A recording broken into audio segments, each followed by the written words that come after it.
Hello all welcome to my channel. ఈరోజు మనం cauliflower 65 ఎలా చేయాలో చూద్దామా. దీనికోసం ఆల్రెడీ వేడి చేసి పెట్టుకున్న నీళ్ళలోకి మనం కాలీఫ్లవర్ని పసుపుని వేసుకొని కాలీఫ్లవర్ని బాగా కడుక్కోవాలి. ఒక 10 నిమిషాలు అందులో ఉంచితే దాంట్లో జర్మ్స్ అన్నీ చనిపోతాయి. సో తర్వాత మనం కాలీఫ్లవర్ని స్ట్రెయిన్ చేసుకొని ఒక బౌల్లోకి తీసుకోవాలి. ఇప్పుడు బౌల్లోకి తీసుకున్న కాలీఫ్లవర్లోకి మనం కొద్దిగా కారం, ధనియా పౌడర్, జీరా powder, salt, vinegar, soya sauce, అలాగే కొద్దిగా టేస్టింగ్ సాల్ట్ కూడా వేసుకోవాలి. ఇవన్నీ వేసుకున్న తర్వాత కొద్దిగా అల్లం వెల్లుల్లి పేస్ట్, అలానే ఎవరెస్ట్ గరం మసాలా కూడా వేసుకొని పక్కన ఉంచుకోవాలి. తర్వాత కొద్దిగా రైస్ ఫ్లోర్ అంటే బియ్యం పిండి ఒక 2 నుంచి 3 టేబుల్ స్పూన్లు తీసుకోవాలి.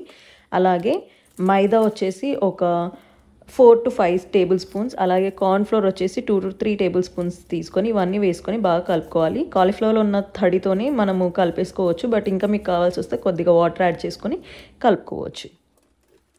సో ఇలా కలుపుకొని పక్కన పెట్టుకున్న తర్వాత మనం స్టవ్ పైన ఒక కడాయి వేడి చేసుకొని దాంట్లో నూనె పోసుకొని నూనె కూడా బాగా వేడైన తర్వాత ఈ కాలీఫ్లవర్ మ్యారినేటెడ్ కాలీఫ్లవర్ని అంతా కూడా అందులోకి వేసుకొని బాగా ఫ్రై చేసుకోవాలి.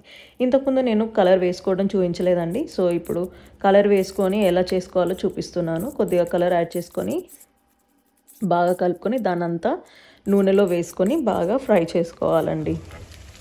అంతేనండి, ఎంతో కలర్ఫుల్గా కాలీఫ్లవర్ 65 రెడీ అయిపోతుంది. సో ఇందులోకి మనం ఫ్రై చేసుకుంటున్నప్పుడు కొద్దిగా కట్ చేసి చీలికలు చేసుకున్న పచ్చిమిర్చిని అలాగే కొద్దిగా కరివేపాకుని వేసుకొని ఫ్రై చేసుకుంటే చాలా రుచికరంగా అవుతుంది కాలీఫ్లవర్ 65. అంతేనండి, ఎంతో రుచికరమైన కాలీఫ్లవర్ 65 రెడీ అయిపోయింది.